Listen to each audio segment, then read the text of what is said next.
Hello. So in this lecture we will look at some of the sampling methods and the instrumentations. In terms of, we will go over an overview on the sensors. So when we are doing a sampling, we must have a sampling strategy. So with regard to the monitoring strategies, the ISO 16001 describes the general considerations. These are about the duration of sampling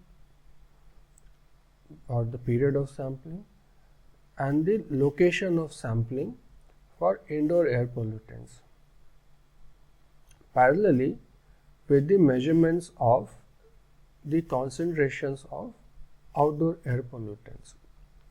So where should we sample, for how long, and sampling of indoor as well as outdoors. The following are the general considerations for planning the suitable sampling strategies. The effect of the pollutant, so what type of pollutant we have, and the risks to the inhabitants. So is this an acute risk, extreme immediate risk, or chronic means long-term risk? What are the patterns of occupant exposure? Every time, every day, or every time in a day, or few hours in this room, few hours in that room? What are the sources of the pollutant in question? And are we capturing them in our analysis? Or are we capturing the effect of the sources, if that is the goal? Or if our goal is to have a regular average concentration in air, then we may want to avoid going near the sources. And then what are the applicable regulations, so that we can analyze if our observations warrant actions so that the regulations are met. So the sampling strategy is also devised. We have available sampling and analysis methods. So we must know what method we have available in our hand. Then our site selection should be adequate, then that site satisfies our purpose. If we want to analyze something, the site should be such that helps us achieve that goal. The access to the site is also important. Often in regular surveying or regular sampling of indoor aerosols, people may be more okay with allowing sampling in the living room, but maybe not that okay to allow sampling in places such as the bedroom. So what is the access to the site, and what is the ease of adopting the chosen sampling method? Then what is the duration of sampling and the frequency of sampling, and how we can obtain statistically useful results or statistically meaningful results. If we want to compare some intervention before something and after something, let us say before the pollution control method and after the pollution control method, then we must look into sampling design that will allow us to do the comparison statistics, for example p-value. So we must design our method to allow for performing the statistical analysis also. Finally, ideally we may want to do a whole number of experiments with the most sophisticated techniques, but they may not always be required for the goal in question. If our goal is only to measure PM 2.5 concentration, we do not need to have PCR microbial analysis in our design. So our method should be depending on the goal in we have, and of course the method also, practically speaking, will be governed by the method and scope of the study will be governed by the economical limitations in the collection, transport and the processing of samples. So one may need to go to certain location to collect the sample, which will impact the cost, which will impact us assessing whether we can do this or not.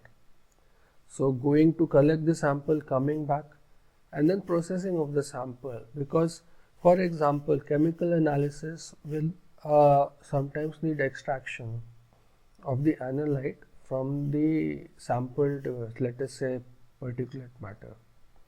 So the processing is also involved, and accordingly we will have to design our sampling strategy and also perhaps the goal, the scope of the study. For sample extraction and analysis, we have many methods, such as for extraction, methods such as thermal desorption, solid phase extraction, solid phase micro extraction, denuders, membrane extraction with solid phase. They are commonly adopted for solvent extraction. Then the analysis can be performed by means of different analytical systems, especially for the organics, such as gas chromatography and liquid chromatography, coupled to different types of detectors, and we will look over them in one of the next lectures. And detectors and or ultraviolet visible spectrophotometer.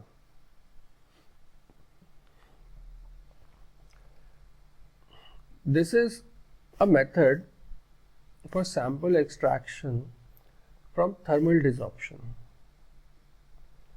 Now, thermal desorption is a physical separation technology that utilizes heat to enhance the volatility of trapped contaminants in solid matrix for their detection with other instruments. So this whole method is such that this is our sample matrix, so air with some pollutant, and we have the sorbent material. So this is passed through the sorbent. So the sample passes through the solvent and the compounds of interest are adsorbed on the sorbent surface here. So the compound of interest is adsorbed and lighter gases such as nitrogen, argon and carbon dioxide will pass through. So this is our air with many components. We choose a sorbent such that it absorbs the analyte of interest and the other gases will go out. So now our sorbent is charged with the analyte of interest. Once we have that in this tube, this sorbent material, the next step is the sorbent tube is now heated in a reversed flow of reversed flow with a clean carrier gas. So this is our actual air being sampled this way. Now while desorbing, and we want to basically analyze this, so we will pass gas in a reverse flow and this would be clean air, free from the analyte that we are looking for. So the sorbent tube is now heated, so that's the red color, in a reverse flow of clean carrier gas. So it is back flushed and this analyte then goes to our analysis method. So now this analyte that is desorbed can now go to the instruments for analysis. In solid phase extraction, we basically extract analyte from aqueous sample using a solid phase. So aqueous sample is brought in contact with a solid phase or sorbent for the selective adsorption of a compound. Solid phase extraction is done in 4 steps. First is the conditioning of the sorbent that is supposed to catch the analyte. So conditioning of the sorbent, then we load the solvent, loading step. So we add the solution which has the analyte into the sorbent. Then we have a washing of the sorbent by a fluid or a solvent that will clean up the impurities, and finally the elution of the analyte from the sorbent. So only the analyte will come out. This method is commonly adopted for extracting organic compounds. So this is how a solid phase extraction apparatus will look like, and this is the process. We have this sorbent bed. So this is our tube, extraction tube. This is the sorbent material packed inside or packed in between 2 discs. Now first we condition it with a solvent. Then we apply the sample. So let us say this star analyte is of our interest, and these are some impurities which are in square shape, and red are some other compounds which are not retained.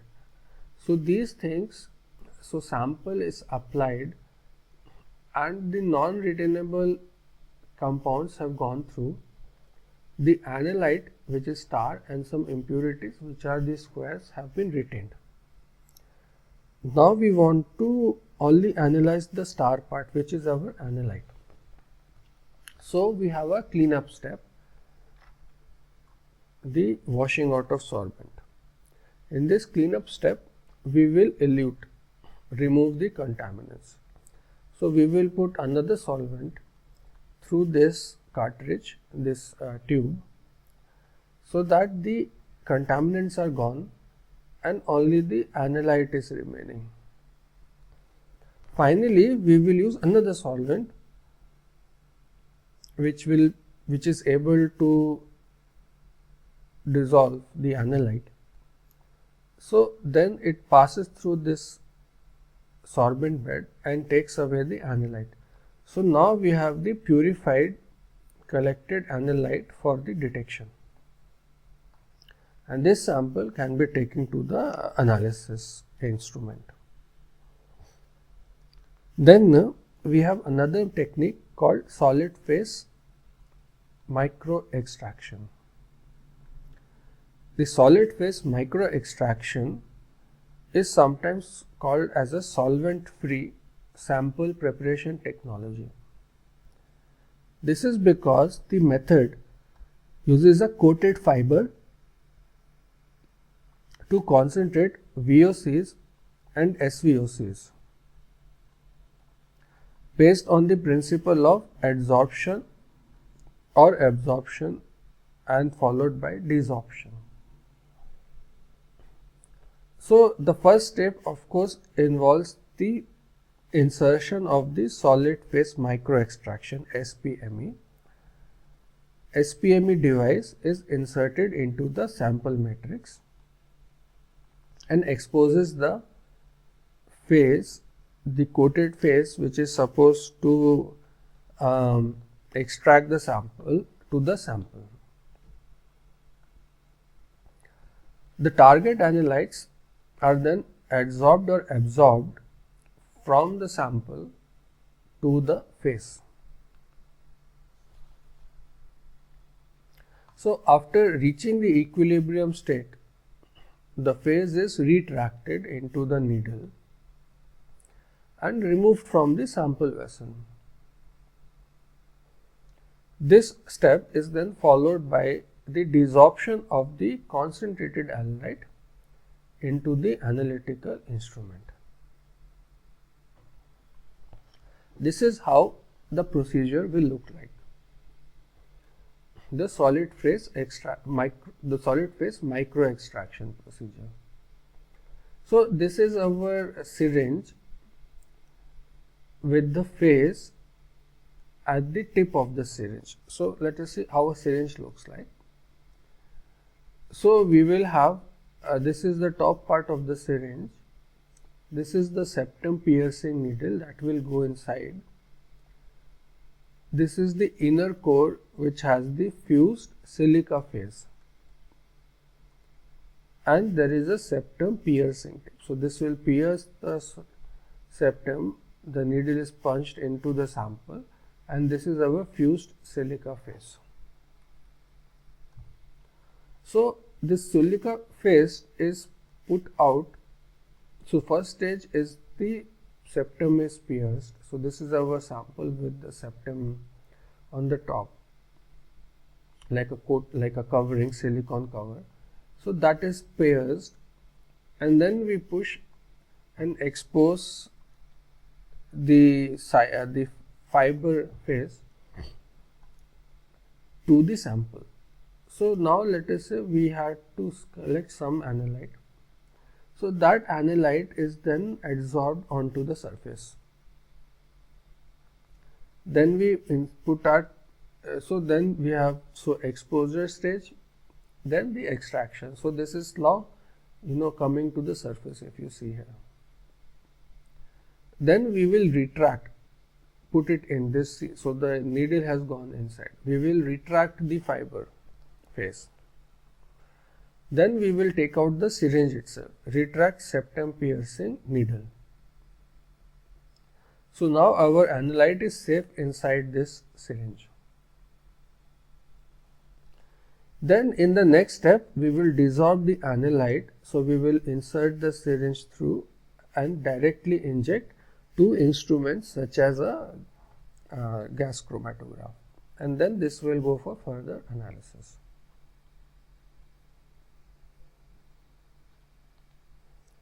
The next method is use of denuders. In denuders, the gas phase analyte is stripped from an air sample, while the particle associated analyte will remain in the airstream and is collected on a downstream filter. This is generally useful in removing a non-target analyte from the sample and the simultaneous sampling of the gas and particle phase of an airborne analyte. So let us say our goal was to capture ammonium. So gas phase ammonia and ammonium. So here we have two denuders here, 1 and 2, which are acid coated to capture NH3. This is a gas inlet, so the air is coming in, so capture of NH3, whatever has been left or not captured is then captured in the second denuder, Da2, and then gas passes through the filter paper, which is again acid coated to capture the ammonium, which may be in the aerosol form. So this denuder is then useful in sampling the gas and particle phase both. We can in principle have some other media in between or at the beginning that removes any interfering non-target analyte. So we can have that first, and then we can have a separation, and then denuder A, and then denuder B, and then the filter. So different modifications of these methods are possible. Then it is important to just note that we have offline methods and we have also online real-time methods. Offline methods means we will take the sample and go and analyze them. Online would mean that the sample or the air is analyzed in real time and the result is given real time, so immediately. Many conventional methods, for example collecting the sample and taking it for an instrument. So conventional systems, and we also have automated systems where we may have a big analyzer with a tube which goes to the air and analyzes the air. The conventional monitoring systems with stationary monitors are reliable and accurate and able to measure a wide range of pollutants using the conventional analytical instruments. But they have a limitation in that they are generally large in size and heavyweight, and also they are expensive. So then everyone may not be able to have those kind of instruments, and also since they are heavy and large in size, it may be difficult to take them also to many places, all the time.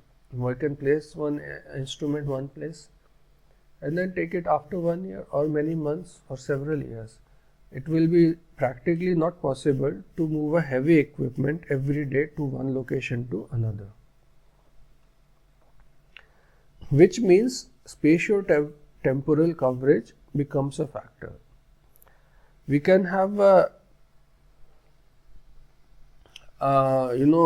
we can have an instrument in one place, but then we cannot have a spatial coverage. Sometimes also the temporal coverage. So we have the limitations on the applicability of the collected data and therefore the interpretation of the collected data as well.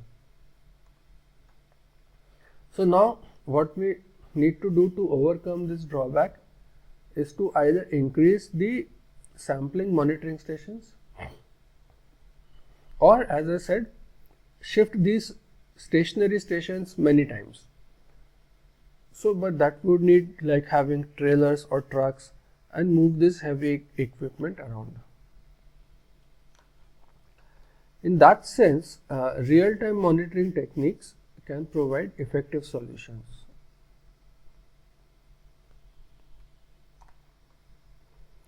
Here I will give an overview of some very new techniques such as the next generation air pollution monitoring system. These kind of systems will combine portable ambient sensors with the wireless sensor network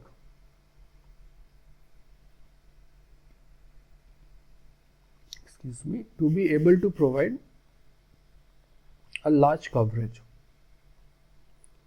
So the use of low cost portable ambient sensors together with a wireless sensor network will provide in principle data access in minutes or within sometimes even seconds.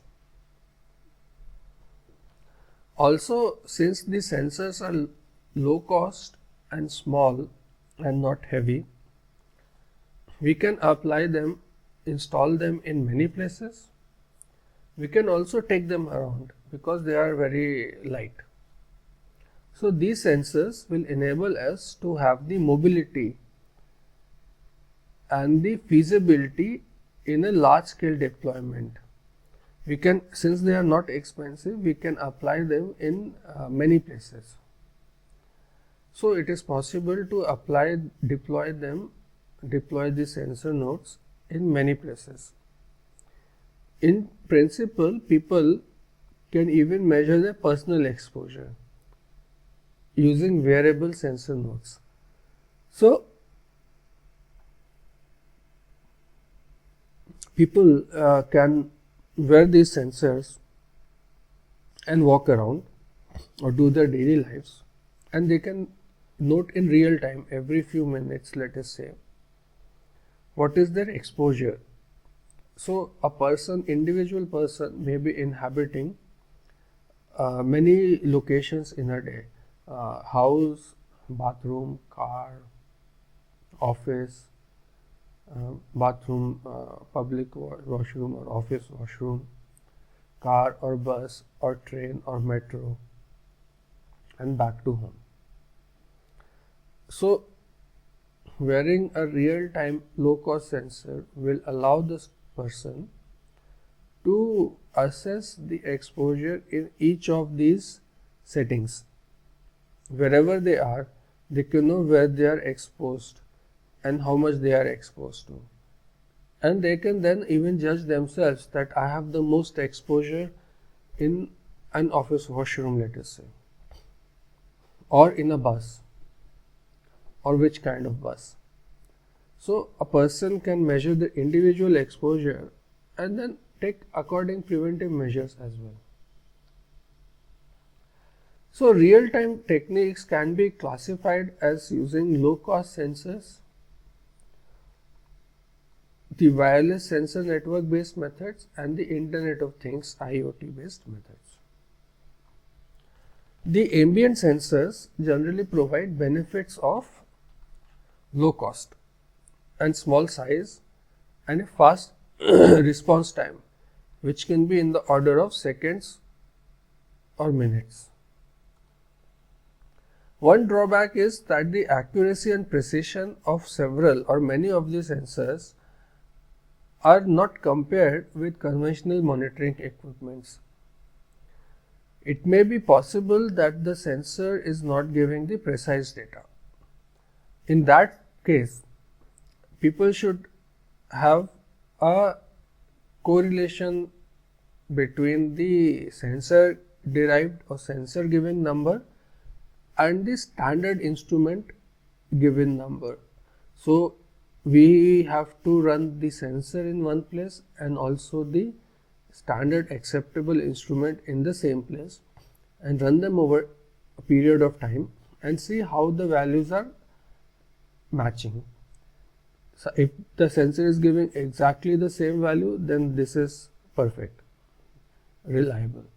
If the sensor is giving values that are always 20% high or 30% high, or always 20% low or 30% low, the sensor is still useful, because we know that whatever the number is given by the sensor, the actual value is 20 to 30% high or low, for example.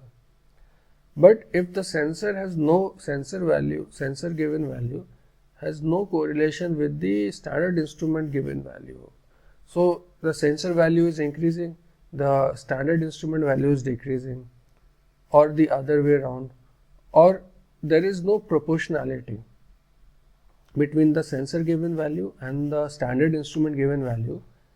If there is no proportionality between those two, there is no correlation between those two, then the sensor is not useful at all and should not be used. Given that that limitation has been overcome, the low-cost portable ambient sensor can then be applied for increasing the spatio-temporal resolution of the air pollution information and verify, fine-tune or improve the existing ambient air quality models. So while the statement says ambient, here we also have to realize that this is also possible in any indoor environment. We can have indoor air sensors in different houses, and we will have the information on indoor air quality in different houses. We can have the same air sensor in the indoors of a house. We can install sensors in each of the rooms of the house: kitchen, dining room, living room, bedrooms, 1, 2, 3, how many bedrooms, balcony, washrooms, storerooms. So then we have the real-time information on the concentrations in all of the rooms at any given time. The sensors can be gas sensor. The commonly adopted low-cost portable gas sensors are electrochemical sensors, catalytic sensors, solid-state semiconductor sensors, non-dispersive infrared radiation adoption sensors, and photoionization detected sensors. In general, no single type of sensor can measure all the indoor pollutants. It is not present right now. Also, every sensor will have a different sensitivity to the indoor environment. For example, particulate matter sensors, some of the sensors can work in cleaner or somewhat cleaner environment. They cannot be overloaded with particulate matter. So if that sensor is deployed in a highly PM polluted area, it's going to not work. The value will be totally not reliable. Even the sensor may get damaged. Some sensors may be made specifically for high concentration scenarios, but those sensors will have a higher limit of detection in that they cannot detect low concentrations. So those sensors cannot be applied in a typical cleaner air environment. So this is an example how we have to choose the sensor based on the requirement and the capability and the limitation of the sensor itself. So every sensor has a different sensitivity to the indoor environment. Then we have the solid state gas sensors. A solid state sensor consists of one of several metal oxides like tin oxide or aluminum oxide. The type of metal oxide being used generally depends on the target analyte and a heating element. When the metal oxides are exposed to the ambient gases, the gases will dissociate into charged ions or into complexes that will make the electrons accumulate on the surface of the metal oxide. These accumulated electrons will change the conductivity of the metal oxide, and that will enable the determination of the concentration of the target gas. So if we have more sort of accumulated electrons, then more conductivity, and depending on how the calibration is, that would mean more concentration of the targeted ambient gas. The heating element of the sensor can increase the reaction rate and hence can give a stronger electrical signal. And sometimes the heating element can also help us regulate the temperature. The metal oxides that we talked can be processed into a paste, and then the sensor is termed as bead type sensor. The metal oxides can also be deposited onto a silica chip, and then the sensor is called a chip type sensor.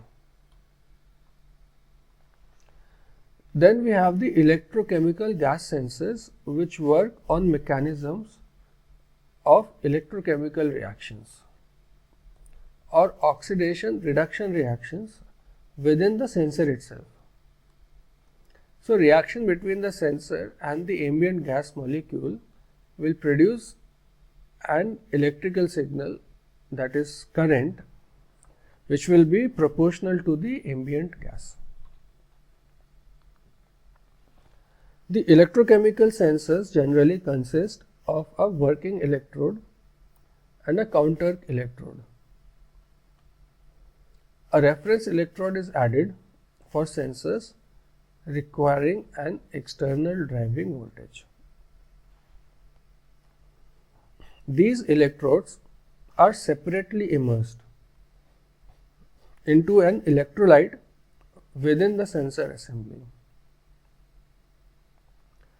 Different sensors adopt various combinations of membranes, electrolyte, and electrodes for improving sensors' selectivity to the target ambient gas.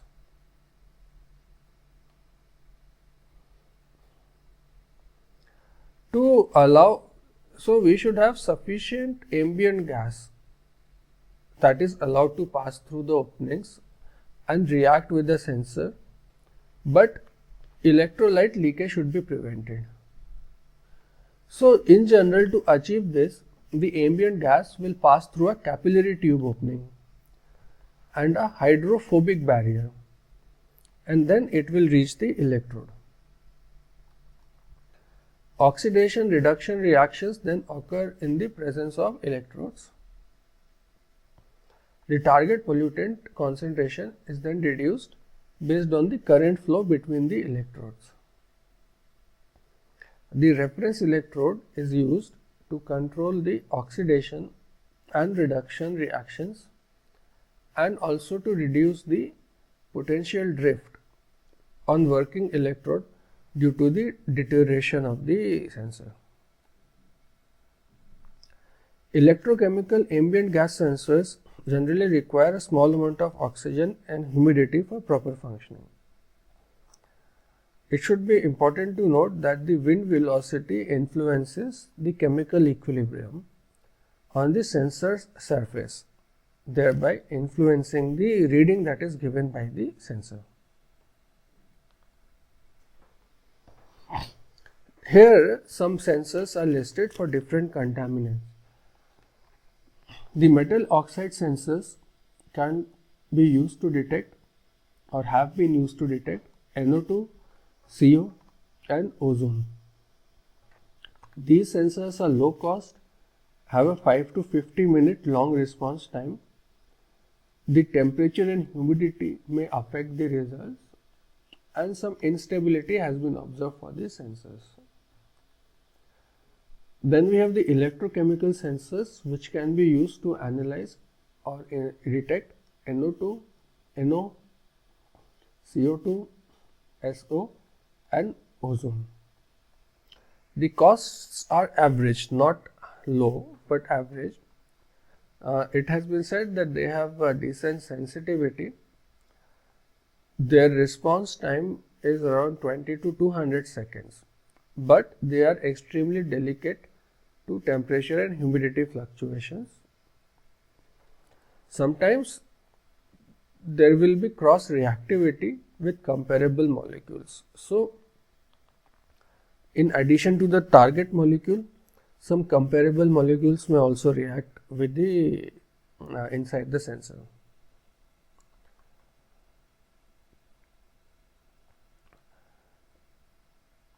The photoionization detector will ionize the VOC and then that is tracked.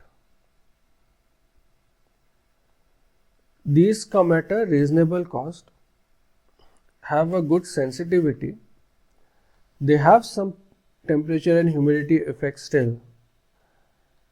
The response time is fast, but they are non-selective in the sense they will respond to VOCs that can be ionized by UV lamp and not select the VOCs you want them to select or you would hope. So it would be like a blanket VOC analysis. Even then, only those VOCs that are ionized by the UV lamp. There is signal drift also with this sensor, meaning one would have to calibrate the sensor again. Otherwise, the response, the concentration response curve may be changing after some time. Then we have the optical particle counters for measurement of particulate matter. Here the PM is computed by using the information on light scattered due to the atmospheric particles. These can be used, for example, for PM10 and PM2.5. They have a moderate cost. Some can give some of them have a 1 second response time, and they have also been made or shown to be effective in detecting up to 1 microgram per meter cube. However, we should note that parameters, for example, particle size, the shape of particle, the color, compactness, the humidity, and the refractive index they are all responsible and can all influence the signal measurement. So we have to keep that in mind. Then we have the optical sensors for CO and CO2. They are assessed by absorption of infrared light, are of moderate cost, and can detect or have been by some claimed to detect between 350 and 2000 ppm. Now we have the wireless sensor network based sensors or wireless sensor network. So we have different nodes in which the sensor has been deployed in this area A, B, C, D, E, F. Then this information is collected at maybe a central node and then it's sent to a gateway. So nodes from different areas collect the information pertaining to the contaminant that is sent to gateway for simplifying the information. So here this information is taken, is processed and added to the database, and then it can be applied to whatever the use is. So database collects the information and processes it to show the data as per the required applications, such as the air quality index. So it can gain information on PM or other gas quality, SO2, NOx, and then calculate that. This will all go to the database where the parameter of interest, for example, the air quality index, will be calculated and given out. The basic consideration involved in applying wireless sensor networks to establish an ideal indoor air quality monitoring system would be such that it should be a plug and play type equipment, so that the user can change different types of sensors based on the requirement. If they want a PM sensor, they can use that, or they can change to the VOC sensor or any other gaseous sensor. They require real-time remote firmware update. So each node must be updated to specifically target certain functions. When the area is highly polluted, the area being monitored is highly polluted, a higher monitoring frequency will be required to help obtain the air quality at those time scales, so immediately, and also help the management in improving the air quality. They must have a dynamic correction mechanism. When a sensor has been used for a long period, there will be a baseline drift, and this may lead to errors in terms of the computed concentrations. In several sensors, a dynamic correction mechanism is employed to improve the data accuracy and the reliability of the system itself.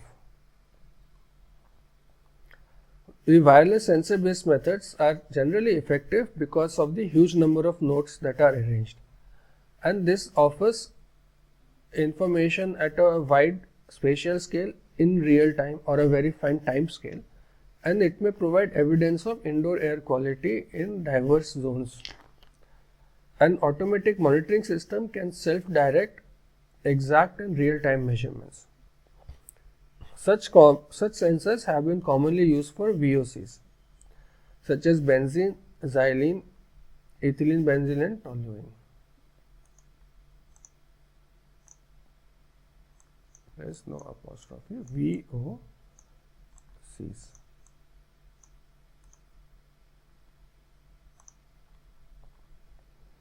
The meteorological parameters temperature and humidity, CO, CO2, and luminosity can be measured. The structures comprise sensor network associated with cloud network. Then cloud net computing is used for monitoring, storing, processing, and visualizing data obtained from the sensor setup. Data can be further analyzed by AI, artificial intelligence, for optimizing the air pollutant exposure. The IoT based systems, the Internet of Things based systems combined with big data and machine learning are generally now a very trending tool for real-time monitoring of indoor air or real-time monitoring of ambient air. So IoT based movable devices with sensors will transfer real-time data to a cloud storage. The electronic nose, e-nose with modules such as the multisensory array, software with numerical pattern algorithms, the information processing unit, which could be based on artificial neural network ANN, and reference library databases is one of the applications of IoT for monitoring. The e-noses monitor gas concentrations by using chemical sensor collections coupled with grouping algorithms. And this can be a IoT based system. So this is where we are collecting the information at that particular point. So we may have a dust inlet, a gas inlet, a gas outlet, a dust outlet, and these are the different sensor nodes. Each node is recording the data and sending to the IoT gateway. This gateway is sending data to the data processing unit, which is calculating it takes in all the data for different parameters and can also calculate different output parameters such as the air quality index or the data analytics, and then this information can be taken or seen by any person in real time. This is how it may also look like. We have a sensor gateway, so we have a stream of indoor air quality sensor nodes here. This is site 2, this is measurement site 1, again indoor air quality sensor nodes and the sensor gateway. So each, and this is measurement site 3 with so many different nodes and another gateway. These all gateways will take the information and through the internet and the World Wide Web send it to gateway, then data processing, and then the calculated information is then sent to the remote user. So in summary, we have covered several sampling methods, and also we have obtained an overview of the sensor based methods.